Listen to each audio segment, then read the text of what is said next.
Hello my dear students, welcome back to my classes topper minds.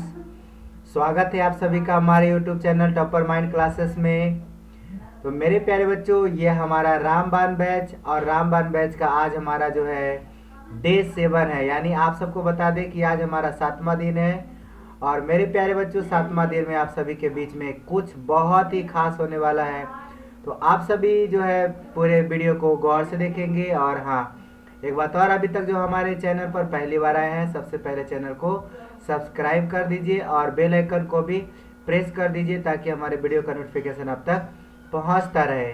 तो चलिए मेरे प्यारे बच्चों, स्टार्ट करते हैं। ज़्यादा समय आप सबके बीच में नहीं लेने वाले हैं। अब देखिए, आप सबके बीच में स्क्रीन पर क्वेश्चन आ चुका है। ठीक है मेरे प्यारे बच्चों, क्वेश्चन आ चुका है, तो चलिए देखते हैं।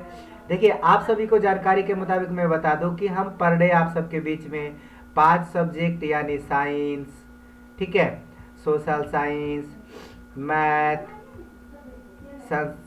हिंदी और साथ ही साथ संस्कृत का जो टॉप लेवल का ऑब्जेक्टिव क्वेश्चन होता है उन सभी को जो है पर डे करवाया जा रहा है इस रामबान बैच में। तो आप सबके लिए बहुत ही खास होने वाला, खास तौर पर ये वीडियो उन बच्चों के लिए है जिनका सपना 450 प्लस का है। ठीक है प्यारे बच्चों, तो चलिए मेरे प्यारे बच्चों देखते हैं पूरा वीडियो को। आप सब देख पा रहे होंगे। कहता है कि एम्पियर घंटा जो मात्रक है वह किसका है। तो याद रखिएगा, जो आवेश का मात्रक होता है एम्पियर घंटा, वो भी कैसे, तो ध्यान रखिएगा कि आप सभी जानते होंगे कि आवेश का मात्रक Q बराबर होता है I इंटू टी। अब देखो, I का मात्रक एम्पियर होता है और टाइम का मात्रक यहाँ पर जो है घंटा लिया गया है, तो घंटा ले लेते हैं, डोंट वरी। तो यह हो जाएगा option number B correct answer. Clear है। दूसरा नंबर में कह रहा है निम्न में से कौन सा संबंध जो है वो सत्य है। तो याद रखिएगा V बराबर आई आर, ये एक फार्मूला है, बाकी इससे रिलेटेड अगर आपसे आर पूछा जाएगा तो आपको क्या करना है, V बटा आई बताना है। अगर आपसे आई पूछा जाता है तो आपको क्या करना है, V बटा आर। देख लीजिए तीनों में से कौन सा संबंध ऑब्जेक्टिव में है।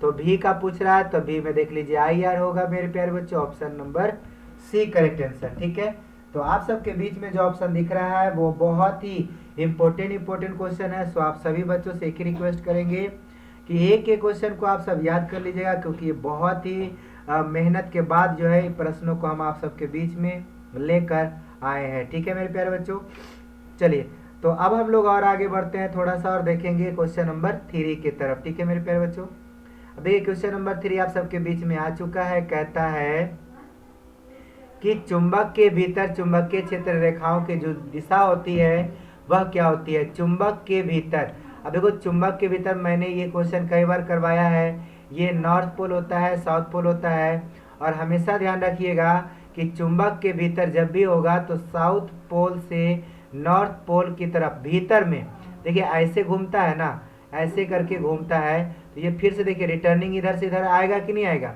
मतलब भीतर में पूछा जाएगा तो साउथ पोल से नॉर्थ पोल यानी कि दक्षिण से उत्तर हो जाएगा। और अगर आपसे बाहर में पूछा जाएगा तो नॉर्थ टू साउथ हो जाएगा। ठीक है, बाहर पूछा जाएगा तो नॉर्थ टू साउथ हो जाएगा, और अगर आपसे भीतर पूछा जाएगा तो साउथ टू नॉर्थ हो जाएगा, ये भीतर वाला। ठीक है, क्लियर है बाबू, तो ऑप्शन नंबर बी सही हो जाएगा। चौथा नंबर में कह रहा है कि यदि किसी नरम लोहे को धारावाही कुंडली के गर्भ में रख दिया जाए तो क्या बनता है। देखो, किसी भी नरम लोहा को जब हम धारावाही कुंडली के गर्भ में रखेंगे, अब कोई कुंडली है एक धारावाही और इसके बीच में रख देंगे ना, बीचों बीच में, तो याद रखिएगा वो क्या बन जाएगा, वो नरम लोहा रहेगा तो विद्युत चुंबक बन जाएगा। So option number B correct answer. आपके सामने देखो और भी क्वेश्चन है, सामान्य चुंबक, कोई चुंबक नहीं बनेगा, या बनने वाला चुंबकीय बल रेखा। तो यहाँ पर मेनली देखो, मेन पॉइंट ये है नरम लोहा। नरम लोहा से क्या बनता है, विद्युत चुंबक बनता है। ठीक है छोटू, चलिए और आगे बढ़ते हैं, देखते हैं क्वेश्चन नंबर 5 आप सबके बीच में। कहता है साग सब्जियों का विघटित होकर कंपोस्ट बनना किस प्रकार की अभिक्रिया है। टॉप इंपोर्टेंट क्वेश्चन है, बहुत ही वीवीआई, याद रखिएगा। जब साग सब्जी विघटित होता है ना तो ऊष्मा निकलता है, यानी कहने का मतलब है कि ऊष्मा उत्सर्जित होता है।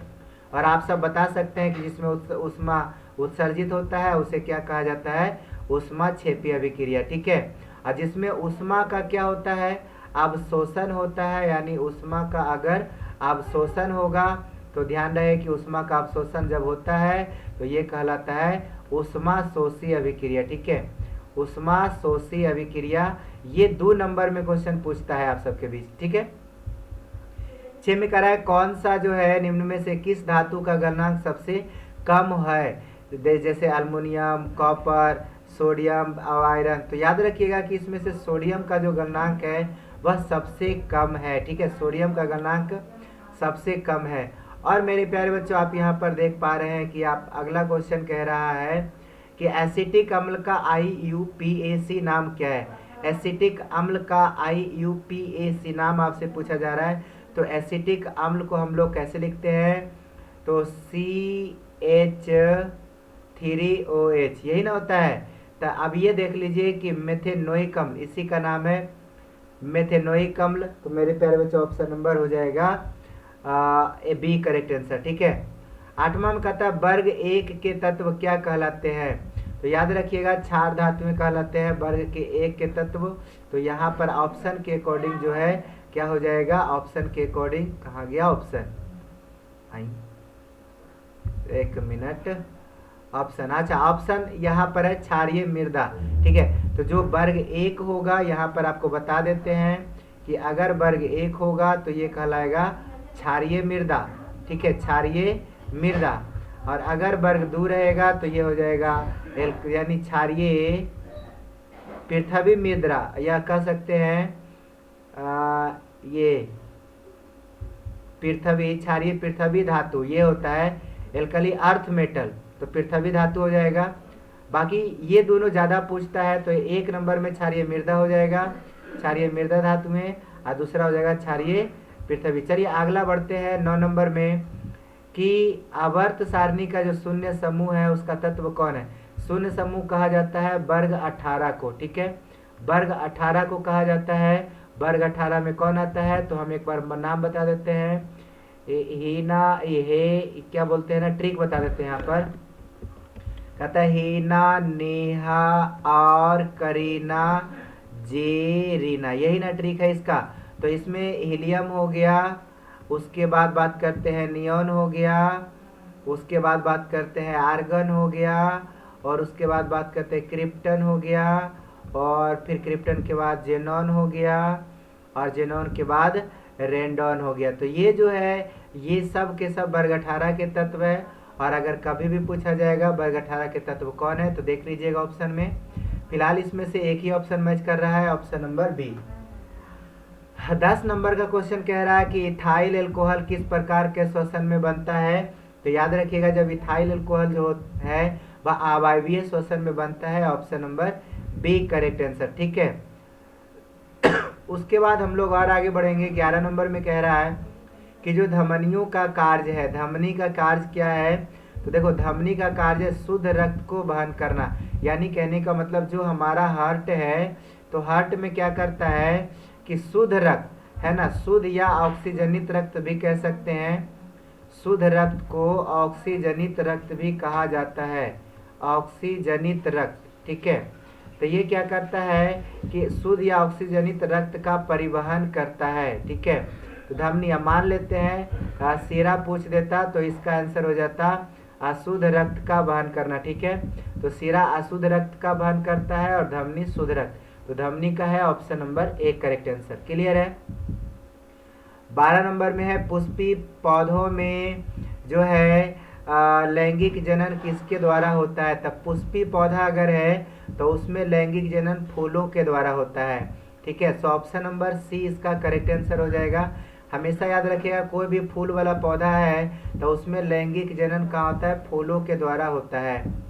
13 में कह रहा है जीवों में अनुवांशिक विभिन्नताएं उत्पन्न होती है। देखो जीवों में जो अनुवांशिक विभिन्नता होती है वो केवल और केवल डीएनए के कारण उत्पन्न होती है। सो यहाँ ऑप्शन नंबर 1 करेक्ट आंसर हो जाएगा, डीएनए के कारण। और हम लोग आगे बढ़ते हैं। 14 नंबर का क्वेश्चन आप सबके बीच में है कि प्राथमिक उपभोक्ता जो है इनमें से क्या कहलाता है। जो प्राथमिक उपभोक्ता है वो घास खाता है, ये बात आपको पहले ही कल के क्लास में बताए थे। तो घास खाने वाला हो गया प्राथमिक उपभोक्ता यानी प्राइमरी। देखो घास के बाद जो प्राइमरी को खाता है वो सेकेंडरी हो गया, जो सेकेंडरी को खाता है वो वो टर्नरी हो गया। कहने का मतलब ये है ना कि प्राइमरी उपभोक्ता वही है जो घास खाता है, ठीक है। तो यहाँ हो जाएगा शाकाहारी, केवल घास खाने वाला शाकाहारी कहलाता है, ठीक है। बाकी द्वितीयक और तृतीयक ये सब मांसाहारी है, ये बात ध्यान रखिएगा। 15 में कह रहा है जैव विविधता का विशिष्ट स्थल क्या है। देखो जैव विविधता जो है केवल वनों में ही पाया जाता है, विभिन्न प्रकार का जो विविधता होती है वन में होती है। तो ऑप्शन नंबर डी इसका करेक्ट आंसर हो जाएगा, ठीक है। चलिए हम लोग और आगे बढ़ते हैं, देखते हैं नेक्स्ट क्वेश्चन की तरफ, क्वेश्चन नंबर 16। चलिए क्वेश्चन नंबर 16 की तरफ बढ़ते हैं। ये देखो क्वेश्चन नंबर 16 आप सबके बीच में है, कहता है कि एमीटर को विद्युत परिपथ में कैसे जोड़ा जाता है। याद रखिएगा एमीटर को विद्युत परिपथ में श्रेणी क्रम में जोड़ा जाता है, तो option number A correct answer हो जाएगा। क्लियर है बाबू। 17 नंबर का क्वेश्चन कह रहा है कि निम्न में से कौन सा पद जो है वो विद्युत परिपथ में विद्युत शक्ति को निरूपित करता है। तो विद्युत शक्ति को निरूपित करने वाला, तो ये बात आपको बताए थे P बराबर वी आई, ठीक है। तो ये हो जाएगा आई स्क्वायर आर, क्योंकि V बराबर होता है आई आर। तो ये कल वाला वीडियो आप देखिएगा ना, तो कल वाला वीडियो में ये सारी चीज़ें आपको मिल जाएगी, जो मतलब यहाँ पर मैंने बताया कि कैसे आया आई स्क्वायर आर। समझ में आ रही है ना। तो फिलहाल इसका राइट आंसर हो जाएगा आई स्क्वायर आर, ठीक है। 18 नंबर का क्वेश्चन कह रहा है बाबू कि विद्युत मोटर जो है, विद्युत मोटर परिवर्तित करता है। तो विद्युत मोटर किसको किस में परिवर्तित करता है। तब विद्युत मोटर क्या करता है, विद्युत ऊर्जा को यांत्रिक ऊर्जा में परिवर्तित करता है, यानी option number D correct answer हो जाएगा। समझ में आ रही है ना। फिर 19 नंबर में कह रहा है जो विद्युत जनित्र है, ये वहाँ विद्युत जनित्र की बात कर रहे हैं। तो विद्युत जनित्र में यांत्रिक ऊर्जा को किस ऊर्जा में मतलब कि परिवर्तित किया जाता है। तो याद रखिएगा विद्युत जनित्र में यांत्रिक ऊर्जा को जो है स्थितिज ऊर्जा में परिवर्तित किया जाता है। विद्युत जनित्र में स्थितिज ऊर्जा में, यांत्रिक ऊर्जा किसमें बदल जाती है, स्थितिज ऊर्जा में, ठीक है। फिर उसके बाद हम लोग का 20वां क्वेश्चन है इस सब्जेक्ट का लास्ट क्वेश्चन, यानी कहने का मतलब है कि साइंस का आखिरी सवाल आप सब देख पा रहे होंगे। इनमें कौन जो है दुर्बल अम्ल है, ये आपसे पूछा है कौन दुर्बल अम्ल है। देखो दुर्बल अम्ल की बात किया है तो इसमें केवल और केवल ऑक्जेलिक अम्ल ही ऑप्शन में है जो दुर्बल है। और ये चीज़ें तब जब भी आप बनाना तो देख लेना ऑप्शन के अकॉर्डिंग ही बनाना है, ठीक है। ऑप्शन के अनुसार बनाना है, ऐसा नहीं कि जैसे तैसे बनाना है। जो ऑप्शन में रहेगा वो देखिएगा। अब मान लेते हैं प्रबल अम्ल बोलता, तो प्रबल अम्ल क्या हो जाता, देखो प्रबल अम्ल यहाँ पर H2SO4 है, H2SO4। बात समझ में आ रही है ना। तो ये प्रबल अम्ल हो गया। चलिए और आगे बढ़ते हैं। तो अब हम लोग चलते हैं सोशल साइंस की तरफ। देखो ये सोशल साइंस है मेरे प्यारे बच्चों, और जहाँ तक बात करते हैं सोशल साइंस का, तो इसमें भी आप सबके लिए 20 क्वेश्चन प्लस ही रहेगा ऑब्जेक्टिव, और जो भी 20 रहेगा वो टॉप लेवल का रहेगा, ठीक है, जो 2024 के लिए बहुत ही महत्वपूर्ण सिद्ध होने वाली है। उससे पहले एक छोटा सा रिक्वेस्ट है कि आप लोग अगर अभी तक वीडियो लाइक नहीं किए हैं तो वीडियो लाइक कर दीजिए, और मेरे प्यारे बच्चों चैनल को सब्सक्राइब करना बिल्कुल भी नहीं भूलिएगा। चैनल को सब्सक्राइब कर दीजिए। और आपको हमारा वीडियो कैसा लगता है एक बार आप हमें कमेंट सेक्शन में ज़रूर बताएंगे। हम आपके कमेंट का इंतज़ार ज़रूर करेंगे, ठीक है। चलिए हम लोग आगे बढ़ते हैं, देखते हैं आप सबके बीच में जो क्वेश्चन आया हुआ है। क्वेश्चन नंबर 1 कहता है जल विद्युत संयंत्र जो है वह किस ऊर्जा को विद्युत ऊर्जा में रूपांतरित करता है। तो जल विद्युत संयंत्र हमेशा जो है विद्युत ऊर्जा को वो स्थितिज ऊर्जा में बदल देता है। ये क्वेश्चन अभी आप ऊपर भी देखे होंगे। और दूसरा सवाल आपके बीच में है कि नरौरा नाभिकीय विद्युत संयंत्र किस राज्य में है। नरौरा उत्तर प्रदेश में पड़ता है, यूपी में पड़ता है बाबू। और ये कई बार आपके इस मतलब हमारे इसी चैनल पर कई बार बताया गया है। जो हमारा पुराना स्टूडेंट्स होगा वो बहुत बार देख चुका होगा। नरौरा जो है उत्तर प्रदेश में है, क्लियर है। नरौरा हो गया, तारापुर हो गया, काटी हो गया, ये सब कई बार पूछा जाता है। और जब जो नाम मैंने बताया वो कॉपी पे आपका नोट होना चाहिए, याद भी होना चाहिए, ठीक है। चौथा नंबर का सवाल है कि कहता है यंग इटली का जो संस्थापक वो कौन था। तो यंग इटली का संस्थापक मेजनी था, ठीक है। और यहाँ पर आपको एक चीज़ और बता देते हैं कि गैरीबाल्डी को इटली के एकीकरण का तलवार कहा जाता है। ठीक है, गैरीबाल्डी को इटली के एकीकरण का तलवार कहा जाता है और मेजनी को जो है इटली के एकीकरण का मसीहा कहा जाता है। ये चीज़ भी आपको याद रखना है साथ ही साथ, क्योंकि बहुत इम्पोर्टेंट है। और मेरे प्यारे बच्चों, यहाँ पर कह रहा है कि रूस में कृषक दास प्रथा का अंत कब हुआ था? तो 1861 ईस्वी में रूस में कृषक दास प्रथा का अंत हो गया था। रूस में कृषक दास प्रथा का अंत कब हुआ था? 1861 ईस्वी में हो गया था। ठीक है, चलिए उसके बाद हम लोगों के बीच में छठा सवाल है कि वियतनाम में जो है टोंकिन फ्री स्कूल इसकी स्थापना जो है वह कब हुई थी? तो याद रखिएगा, टोंकिन फ्री स्कूल का स्थापना 1907 ईस्वी में हुआ था। Option number A correct answer. समझ में आ रही है? फिर छठा नंबर में कह रहा है कि हो ची मिन्ह मार्ग किस देश से होकर गुजरती थी? हो ची मिन्ह मार्ग किस देश से होकर गुजरती थी? तो याद रखिएगा, लाओस, वियतनाम और कंबोडिया, ये तीनों जो है देश से होकर गुजरती थी। और मैंने आपको पहले भी बताया था और अभी भी बताते हैं कि लाओस की जो राजधानी है वह क्या है। तो इसके लिए मैंने ट्रिक दिया था, बार बार बता रहे हैं कि ये आने वाला क्वेश्चन है इसीलिए बता देते हैं। इसका ट्रिक है कि बिकला बटे में मैंने बताया था हपवी। ठीक है, तो बिकला का मतलब ये हुआ कि बी से होता है वियतनाम, समझ में आ रही है ना, वियतनाम। और उसके बाद 1 मिनट, वियतनाम और क से होता है कंबोडिया, और ला से होता है लाओस। अब ये चीज़ तो आपने देख लिया। और हा से होता है हनोई। ठीक है, ट्रिक याद रखोगे, तीनों में से कोई ना कोई को पूछवे करेगा। प से होता है प्लेमनेह और बी से होता है बियंतियाने। ठीक है बाबू, तो इस प्रकार से आपसे पूछा जाएगा कि बताइए वियतनाम की राजधानी कहाँ है? तो वियतनाम की राजधानी जो है वह आपसे पूछा जाएगा, तो क्या बताओगे? तो वियतनाम की राजधानी हो गया हनोई। फिर आपसे पूछा जाएगा कंबोडिया की राजधानी कहाँ है? तो 1 मिनट, थोड़ा सा पेन मेरा गड़बड़ है, ओहो, देख लेते हैं थोड़ा सा पेन। हाँ, आपसे कंबोडिया का पूछा जाएगा, प्लेमने हो जाएगा, और लाओस का पूछा जाएगा तो वियंतियाने हो जाएगा। ठीक है, चलिए हम लोग और आगे बढ़ते हैं। कहता है सविनय अवज्ञा आंदोलन। यहाँ पर देखो, सविनय अवज्ञा आंदोलन 7वां क्वेश्चन है, कब शुरू हुआ था? तो सविनय अवज्ञा आंदोलन महात्मा गांधी के नेतृत्व में किया गया था।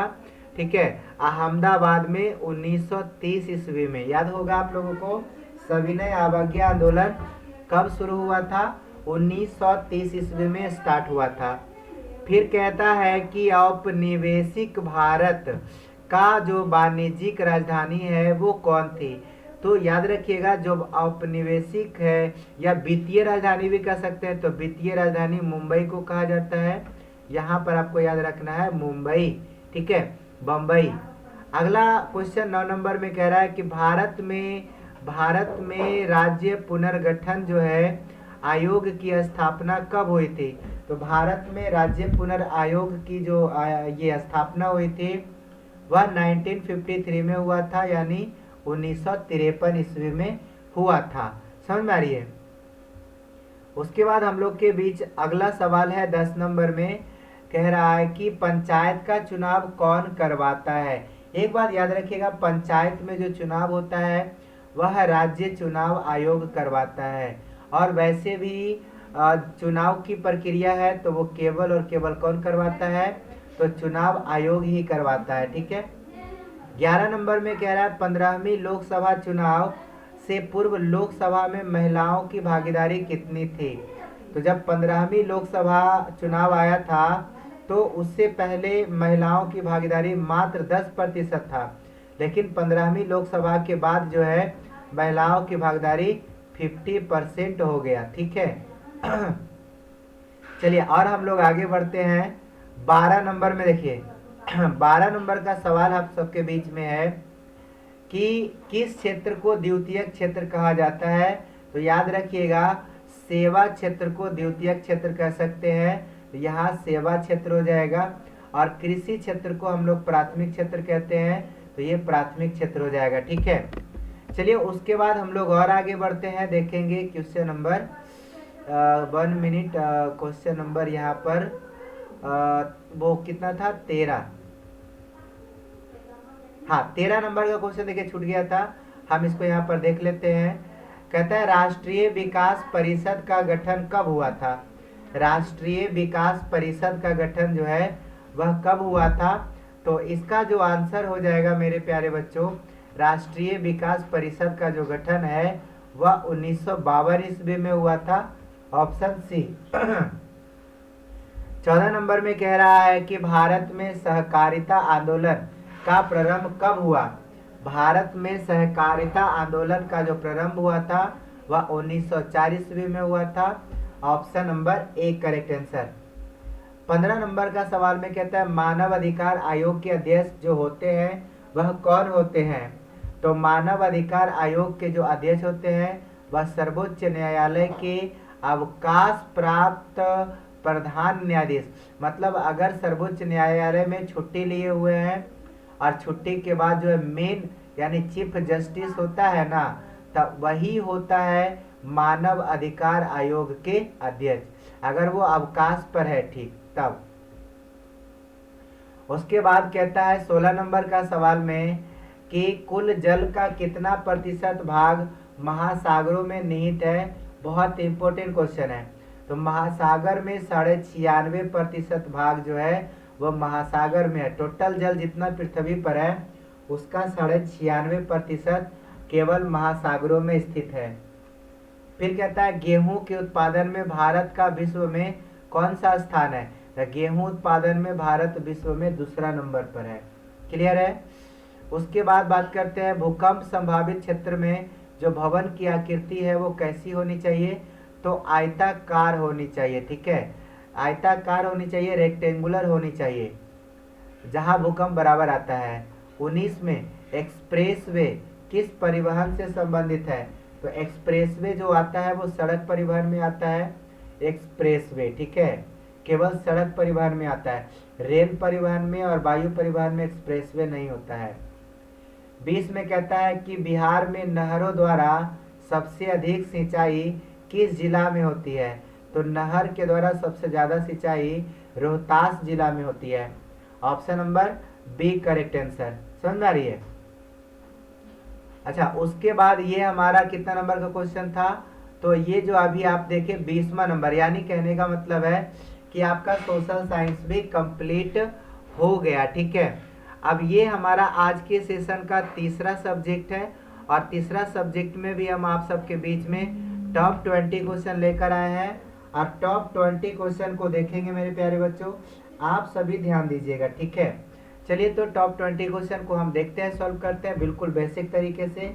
कमजोर बच्चा भी इस चीज को समझ जाएगा। ठीक है, चलिए अब हम लोग देखेंगे क्वेश्चन नंबर 1 आप सबकी स्क्रीन पर है। कहता है सेक स्क्वायर थीटा -1 का मान क्या होता है। तो देखो ये फार्मूला है और सेक स्क्वायर थीटा -1 बराबर होता है tan स्क्वायर थीटा, ये फार्मूला है। क्लियर है।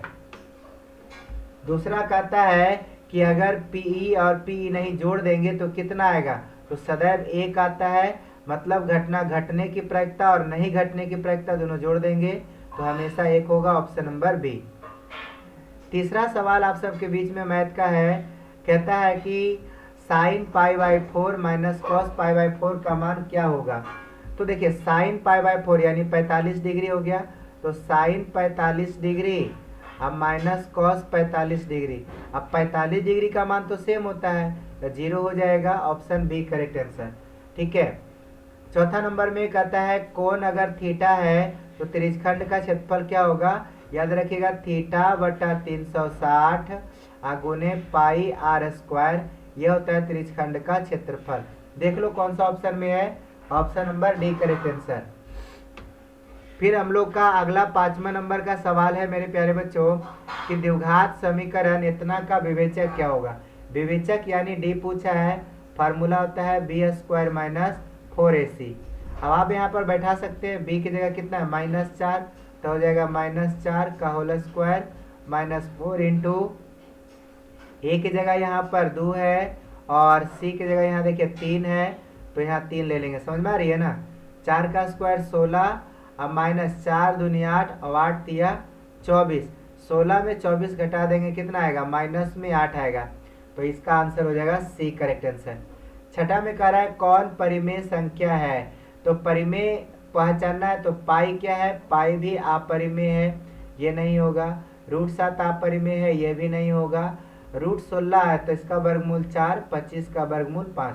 देखो ये रूट से बाहर है, मतलब यही तो है परिमेय संख्या, ऑप्शन नंबर सी। उसके बाद 7वां नंबर का क्वेश्चन आप सबके बीच में है, कह रहा है कि किसी वृत्त के बाह्य बिंदु P से दो स्पर्श रेखा PA और PB खींची गई है। PA की लंबाई 8 है तो PB की लंबाई कितनी होगी। देखिए अगर किसी वृत्त पर स्पर्श रेखा खींची जाती है PA और PB, तो देखिए स्पर्श रेखाओं की लंबाइयां समान होती है, तो अगर ये 8 है तो ये भी कितना होगा 8, तो option number D correct answer. समझ में आ रही है। फिर ना आइए हमारा 8वां नंबर का सवाल है कि चरों को अगर आरोही क्रम में या अवरोही क्रम में रख देते हैं तो जो बीच वाला मान होता है वह क्या कहलाता है। तो ये बात मैंने आपको कई बार बताया है कि चर को अगर आरोही या अवरोही क्रम में सजाएंगे तब बीच वाला मान कहलाएगा मध्यिका, option number B correct answer.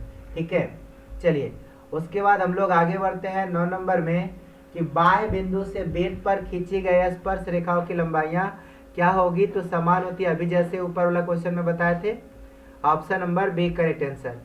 10 में कह रहा है कि अगर इसका मान क्या होगा, तो निकालने वाली बात है 2 tan 30 डिग्री, तो 2 इंटू tan 30 का मान होता है 1/√3।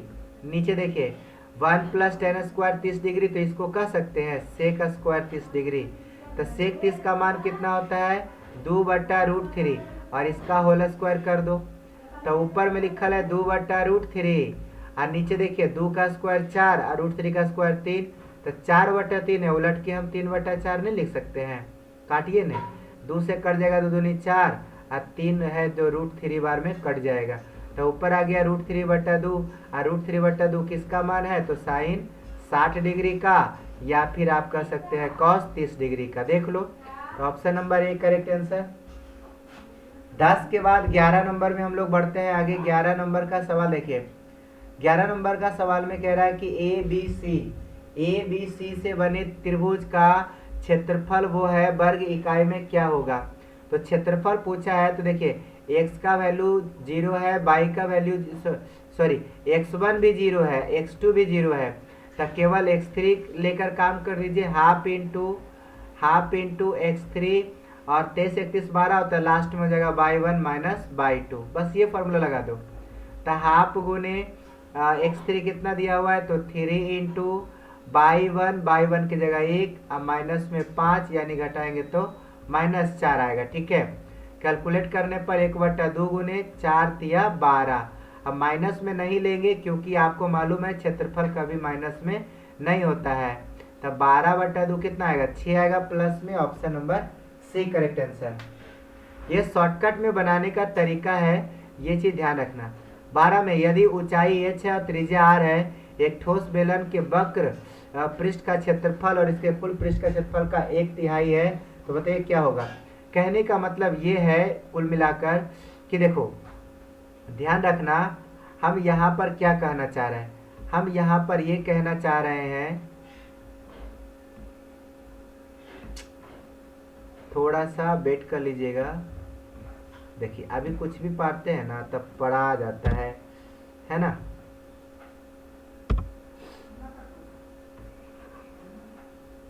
One minute. चलिए अब देखिए इस क्वेश्चन को सॉल्व करने का प्रयास करते हैं। 12 नंबर, यही ना था 12 नंबर, कि ऊंचाई h है और त्रिज्या r है, ठोस बेलन का वक्र पृष्ठ का क्षेत्रफल, तब बेलन का वक्र पृष्ठ का क्षेत्रफल होता है 2πRh, किसके बराबर है तो इसके कुल पृष्ठ का क्षेत्रफल, तब बेलन का कुल पृष्ठ का क्षेत्रफल होता है pi r into h plus r. ठीक है, तो पाई आर से पाई आर कट गया, यानी इधर बच गया 2h बराबर एच प्लस आर। देखो 2h में एक h माइनस हो जाएगा तो h बराबर क्या हो गया, r हो गया। कहने का मतलब है option number B correct answer हो जाएगा। समझ में आ रही है ना? 2h बराबर हो जाएगा h प्लस आर। तो यहाँ पर जब h माइनस में आ जाएगा तो h बराबर क्या हो जाएगा, r। नहीं नहीं, गलती है, क्षेत्रफल का 1/3 है। डोंट वरी, क्षेत्रफल का 1/3 है।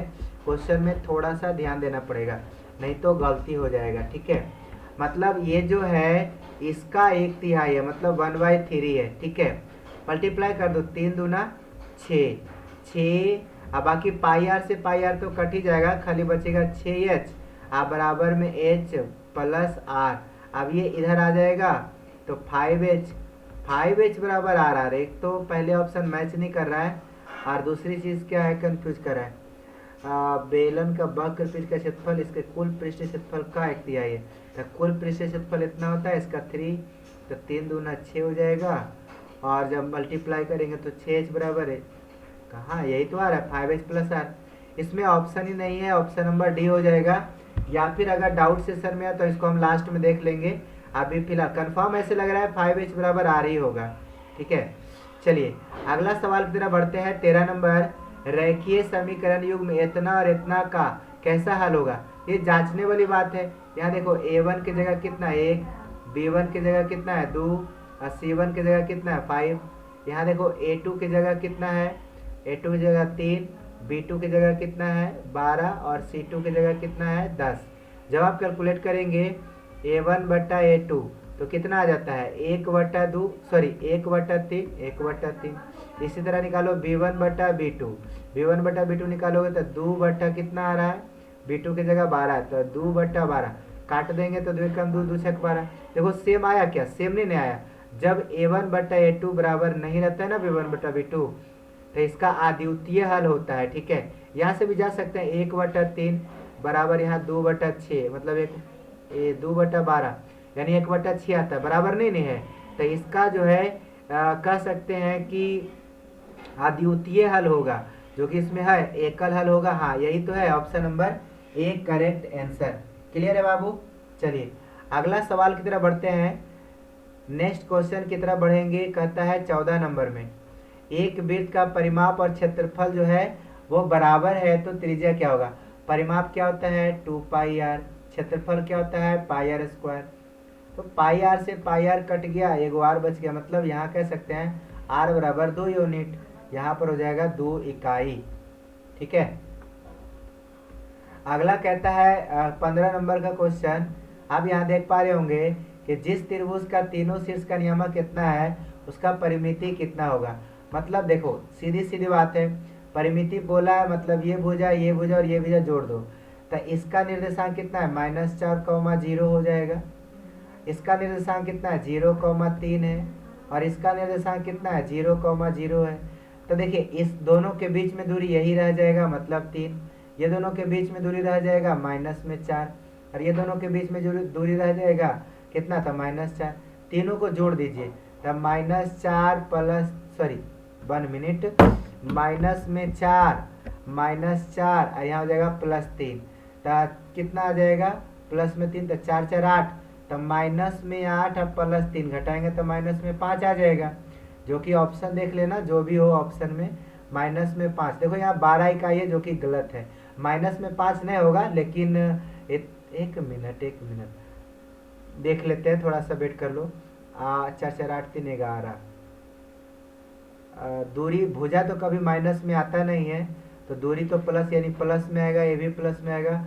4 4 8 और 8 3 11 होगा, छोटू इसका आंसर 11 होगा, -5 नहीं होगा। ठीक है, 11 यूनिट आएगा इसका आंसर, क्योंकि ये भी 4 आएगा। कहीं हम गलती तो नहीं कर रहे हैं, एक बार चेक कर लो, कहीं हमको लगता है जल्दीबाजी में गलती कर रहे हैं। ठीक है, थोड़ा सा टाइम दे दीजिए, हम इसको देख लेते हैं। देखो 4 का स्क्वायर 16, यहाँ पर हो जाएगा 3 का स्क्वायर 16। अच्छा ये 5 आएगा, और जब ये 5 आएगा और ये 3 आएगा और ये 4 आएगा, अब इस हिसाब से 5 4 9 3 12, हाँ 12 सही है इसका आंसर, 12 यूनिट ही सही होगा। इसका आंसर 12 यूनिट ही सही होगा। ठीक है, ऑप्शन नंबर सी। 16 कहता है दो वृत्त को एक दूसरे को बाहर से छूता है, मतलब एक वृत्त ये है और एक वृत्त ये है। ठीक है, दोनों वृत्त को हम पार लेते हैं। अब कहता है एक वृत्त ये है और एक वृत्त जो है आपका वो ये है, ध्यान दीजिएगा।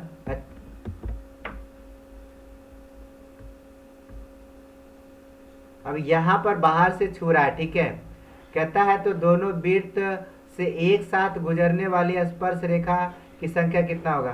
तो एक साथ गुजरने वाली अगर स्पर्श रेखा पूछा जाएगा तो देखिए एक ठो तो यहाँ हो सकता है और एक ठो यहाँ हो सकता है, तो केवल दो ही ना होगा। तो option number B correct answer. 17 में 80 सेंटीमीटर त्रिज्या के आधार वृत्त एवं 20 सेंटीमीटर ऊंचाई वाले बेलन के कुल पृष्ठ का क्षेत्रफल तथा सतह पृष्ठ क्षेत्रफल का अनुपात क्या होगा। ये बात को अभी समझ में नहीं आया, समझना पड़ेगा। 80 सेंटीमीटर त्रिज्या है एक वृत्त का। ठीक है, तो यहाँ पर और इतना ऊंचाई है बेलन का, तो कुल पृष्ठीय क्षेत्रफल और सतह पृष्ठीय क्षेत्रफल का अनुपात आपसे पूछा गया है। डोंट वरी, ध्यान दीजिएगा।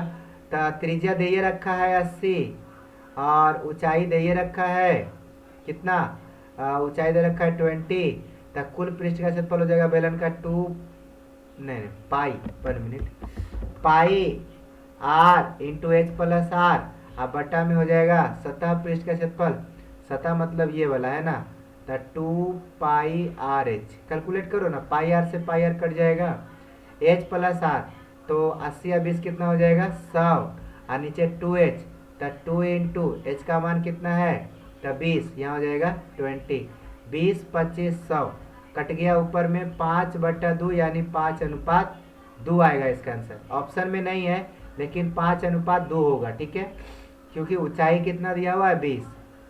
ठीक है, तो यही हो जाएगा 20 20 25 100 तो 5/2, 5:2 होगा जो कि ऑप्शन में नहीं है। उसके बाद और अब हम लोग आगे देखते हैं 18 नंबर का। 18 में कह रहा है बेलन तथा शंकु के आधार वृत्त का त्रिज्या इतना ऊंचाई इतना है तो उनके आयतन का अनुपात क्या होगा। नॉर्मल क्वेश्चन है, बेलन है फिर शंकु है, त्रिज्या का रेशियो दे रखा है, ये देखो आर हो गया R1 R2 और ये हो गया H1 और H2। पहले बेलन बोला है तो चलो बेलन ले लेते हैं। बेलन का आयतन क्या होता है पाई आर स्क्वायर एच, शंकु का आयतन क्या होता है 1/3 पाई आर स्क्वायर एच। पहली बात तो ये है कि पाई का मान कितना है, तो पाई का मान हम पाई को काट देते हैं, मान क्या रखेंगे कट रहा है, तो आर का मान इसका है पहले बेलन का है तो 3, तो 3 का स्क्वायर 9 और यहाँ ऊंचाई बेलन का 2 तो हो जाएगा 2/1/3 इंटू आर स्क्वायर किसका शंकु का, शंकु का 4 है तो हो जाएगा 16 और ऊंचाई यहाँ पर 3 तो हो जाएगा 3, 3 से 3 कट गया और 2 8 16, यानी कहने का मतलब है 9:8 इसका आंसर होगा। Option number A correct answer, option number A correct answer. 19 number में कह रहा है तोरण खींचने के लिए वर्ग अंतराल का होना चाहिए, कैसा होना चाहिए, तो समावेशी भी रहेगा चलेगा, वर्जी भी रहेगा चलेगा, यानी दोनों चलेगा। ठीक है, तोरण खींचना हो तो। 19 के बाद 20 नंबर का क्वेश्चन आप सबकी स्क्रीन पर है कि एक साथ अगर दो सिक्का को उछालते हैं तो कम से कम एक हेड आने की, तो एक हेड किस पर आता है 3 गो पर एक हेड आता है, टोटल परिणाम 4, तो 3/4 आंसर होगा डी। ठीक है, आप देखो छोटू हिंदी में आ जाइए, यह हमारा आज के सेशन का चौथा सब्जेक्ट है और चौथा सब्जेक्ट को भी गौर से देखेंगे। उससे पहले एक छोटा सा आप लोग वीडियो अभी तक लाइक नहीं किया, बहुत कम लाइक है, लाइक जरूर कर दीजिएगा। ठीक है, वीडियो को लाइक नहीं किया है तो वीडियो को लाइक कर दीजिएगा, भुलाइएगा बिल्कुल भी नहीं। चलिए, तो पहला सवाल है मैक्स मुलर के अनुसार सच्चे भारत के दर्शन कहाँ हो सकते हैं, तो मैक्स मुलर के अनुसार सच्चे भारत के दर्शन गांव में होते हैं, यानी ग्रामीण भारत में हो सकते हैं। ठीक है, उसके बाद हमारा अगला क्वेश्चन है दूसरा नंबर कि किसने कहा था कि सब पुराने अच्छे नहीं होते और सब नए खराब नहीं होते। चलिए देखते हैं, इसका आंसर हो जाएगा कालिदास। कालिदास ने कहा था सब पुराने अच्छे नहीं होते और सब नए खराब नहीं होते। ठीक है, किसने कहा था कालिदास। उसके बाद अगला सवाल है रामविलास शर्मा का जन्म कब हुआ था 1912 में, फिर कहता है परिमाणवाचक विशेषण क्या है, जिसमें परिमाण होना चाहिए, मात्रा, तो थोड़ा सा ये तो है। फिर कहता है ढाते विश्वास कहानी का मेन पात्र कौन था, तो लक्ष्मी ढाते विश्वास का मेन पात्र था। फिर कहता है हजारी प्रसाद द्विवेदी द्वारा जो रचित पाठ है वो कौन सा है, तो नाखून क्यों बढ़ते हैं, ठीक है, हजारी प्रसाद द्विवेदी। बहादुर का कौन है, अमरकांत, याद होगा आप सभी को, अमरकांत। मछली का कौन है, विनोद कुमार शुक्ला, विनोद कुमार शुक्ला। Hello hello. उसके बाद कहता है अभिन्यो, अभिन्यो अभिन्यो पाठ का नाम। उसके बाद देखो अभिन्यो तो पाठ का ही नाम नहीं है, अभिन्यो तो एक ईसाई मठ है। हेलो, हाँ बोलिए ने, प्रणाम बोलिए। वो क्लास ले रहा है, 20 मिनट बाद करते हैं कॉल। कहता है 7वां क्वेश्चन, तो अभिनयो किस देश में है, तो दक्षिण फ्रांस में स्थित है, याद रखिएगा। और अभिनयो क्या है, एक ईसाई मठ है, समझ में आ गई ना, एक ईसाई मठ है। 8वां में है ज्योतिर्मय उदाहरण क्या है, ज्योतिर्मय उदाहरण है विसर्ग संधि। 9 नंबर में कह रहा है जहां दोनों पद प्रधान हो वहां कौन सा समास होता है, द्वंद्व समास। इसके लिए आपको एक स्पेशल वीडियो बनाकर दे दिया गया है। समास में किसी भी बच्चे को प्रॉब्लम है, वीडियो जाकर देख लीजिएगा, आपको हिंदी का प्लेलिस्ट में मिल जाएगा, ठीक है। उसके बाद 10वां क्वेश्चन है विद्यालय का संधि विच्छेद क्या होगा, विद्या प्लस आलय, विद्यालय, ऑप्शन नंबर ए। उसके बाद कहता है हमारा 12 नंबर का क्वेश्चन, 12 नंबर का सवाल देखो, सॉरी 11 नंबर, द्वितीय विश्व युद्ध में परमाणु बम किस पर गिराया गया था, जापान पर। बोलेगा किसने गिराया था, तो याद रखिएगा अमेरिका ने गिराया था, ठीक है। उसके बाद हम लोग आगे बढ़ते हैं। कहता है नेक्स्ट क्वेश्चन कि 12 नंबर में नाखून किसका प्रतीक है, तो जो नाखून प्रतीक है वो पांचवी वृत्ति का है, पांचवी वृत्ति, या कह सकते हैं पार्श्व वृत्ति का, ठीक है। यानी कहने का मतलब है पशुता की निशानी, पशुता की निशानी, यह हमारा पशुता की निशानी है। 13 अभिनयो किस नदी पर स्थित है, रोन नदी पर है, दक्षिण फ्रांस में स्थित रोन नदी पर। मछली जो कहानी है वो किस वर्ग का जीवन वर्णित करता है, तो मछली मध्यम वर्ग का जो है जीवन वर्णित करता है, ठीक है। फिर कहता है बिरजू महाराज की जो ख्याति है वो किस रूप में है, तो बिरजू महाराज किस रूप में काम करते हैं, नर्तक के रूप में। अगला कहता है भाववाचक संज्ञा का उदाहरण, भाववाचक ध्यान रखिएगा, जिससे भाववाचक किसे कहते हैं, जिसे छुआ नहीं जा सकता, देखा नहीं जा सकता, केवल महसूस किया जा सकता है। तो आप इसको ऑप्शन से भी समझ सकते हैं, लड़की को तो आप देख भी सकते हैं, छू भी सकते हैं, घड़ी को भी देख सकते हैं, छू सकते हैं, है ना, बहन को भी देख सकते हैं, लेकिन सर्दी को आप देख नहीं सकते हैं, ठीक है। तो यहाँ पर हो जाएगा सर्दी, केवल महसूस किया जा सकता है। उसके बाद अगला 17 नंबर में है आध्यात्मिक शिक्षा से गांधी जी का क्या तात्पर्य है, तो आध्यात्मिक शिक्षा का मतलब होता है हृदय की शिक्षा, जो हृदय मानता है वही शिक्षा चलेगा, है ना। फिर कहता है 18 नंबर में मेरे बिना तुम प्रभु, इस कविता का हिंदी रूपांतर किसने किया था, धर्मवीर भारती, और इसका लेखक कौन है, रेनर मारिया रिल्के, याद रखिएगा रेनर मारिया रिल्के। उसके बाद हम लोग आगे बढ़ेंगे, कुंवर नारायण जो कवि है वो किसके कवि है, तो नगर संवेदना के कवि हैं। फिर कहता है सेनापति कौन सा समास है, सेनापति कहने का मतलब सेना का पति, तो सेना का पति कहने का मतलब है ये तत्पुरुष समास है, ठीक है। उसके बाद हम लोग आगे बढ़ते हैं, हमारा आज के सेशन का 5वां विषय, और 5वां विषय में भी टॉप ऑब्जेक्टिव क्वेश्चन देखेंगे। चलिए तो हम लोग देखते हैं। कहता है मंगलम पाठ कहाँ से लिया गया है? तो मंगलम पाठ उपनिषद से लिया गया है। फिर कहता है महान से भी महान क्या है? आत्मा है। तीसरा, सूक्ष्म से भी सूक्ष्म कौन है? आत्मा है। याद रखना, ये सब बहुत इंपॉर्टेंट है। मंगलम पाठ के रचनाकार कौन है? वेद व्यास है। फिर कहता है उपनिषद के रचनाकार कौन है? वो भी वेद व्यास है। कहता है उपनिषद किसका अंतिम भाग है? वैदिक साहित्य का अंतिम भाग है। फिर मंगलम पाठ में किस प्रकार का मंत्र है? पद्यात्मक मंत्र है। ठीक है। फिर कहता है उपनिषद किसका सिद्धांत प्रकट करता है? दर्शन का सिद्धांत प्रकट करता है। ठीक है छोटू, चलिए हम लोग और आगे बढ़ते हैं। फिर 9 में कहता है किसे बस में नहीं किया जा सकता? आत्मा को बस में नहीं किया जा सकता। फिर कहता है विद्वान लोग जो शोक रहित होकर किसको देखता है? परमात्मा को देखता है। 11, सत्य से किसका रास्ता प्रशस्त होता है? देवलोक का रास्ता प्रशस्त होता है। फिर कहता है संपूर्ण संसार किसके द्वारा अनुशासित है? संपूर्ण संसार परमात्मा के द्वारा अनुशासित है। कहता है वेदा हमेतम पुरुषम महानतम, है ना। ये जो मंत्र है वो किस उपनिषद से लिया गया है? श्वेताश्वरोपनिषद से लिया गया, श्वेताश्वरोपनिषद से। अगला अनोरनियान महतो महियान, ये मंत्र किस उपनिषद से लिया गया है? कठोपनिषद से। अगला है नदियां नाम और रूप को छोड़कर किस में मिल जाती है?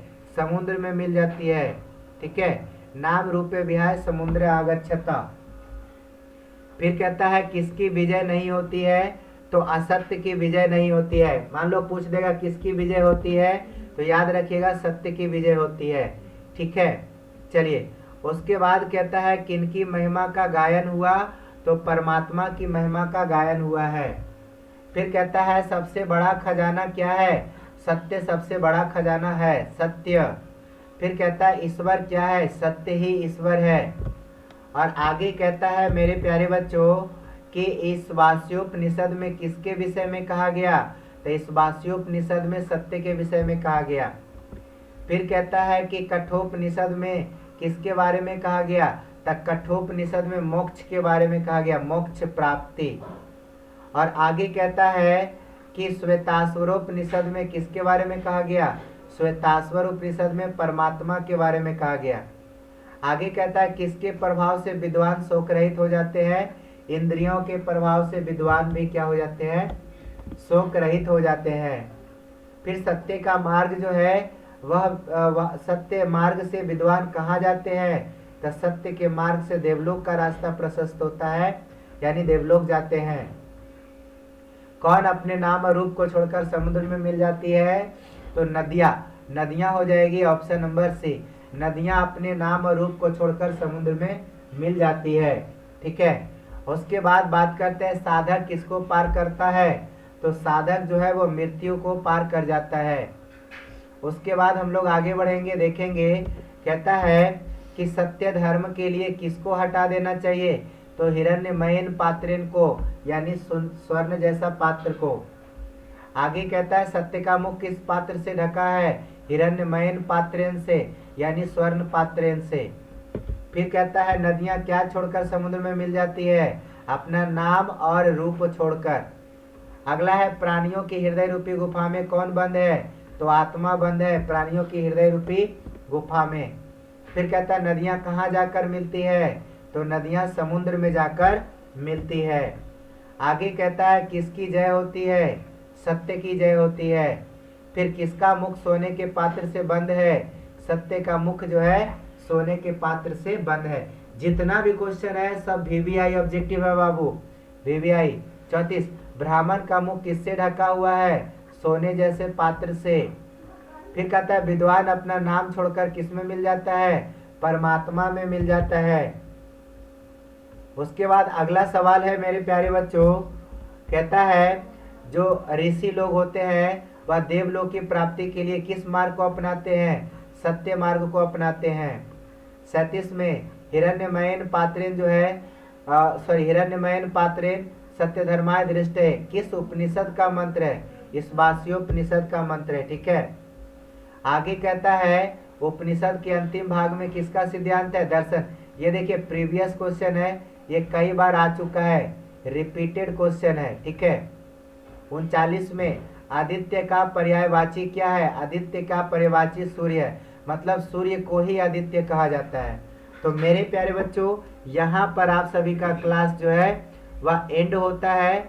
और आप सबको हमारा क्लास कैसा लगा, इसमें आप सब बताइएगा कि क्या सचमुच VVI क्वेश्चन था, और अगर ऐसा है तो आप सभी जो है कमेंट जरूर करिएगा।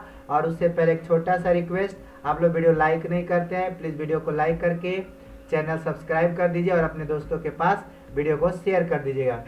बाकी वीडियो में अंत तक बने रहने के लिए आपका बहुत बहुत धन्यवाद।